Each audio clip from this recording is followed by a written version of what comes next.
Hi అండి. పారిజాత పుష్పాలు చూడండి, చెట్టుకి మొగ్గలు ఎలా వేసాయో.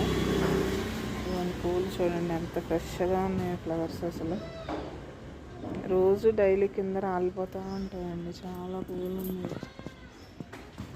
మొగ్గ చెట్లు ఇవంతా పారిజాతం.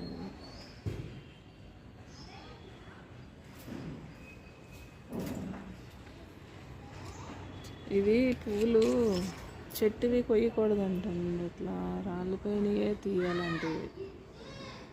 పారిజాతం చెట్టుని ఉండంగా పువ్వు కొయ్యకూడదంట. ఈ మొగ్గ రేపటి వేడుస్తుందండి. ఇది ఇట్లా కింద రాలిపోతూ ఉంటాయి. వీటినే ఏరుకోవాలంటండి. అట్లా కింద పడినవే తీసుకోవాలండి.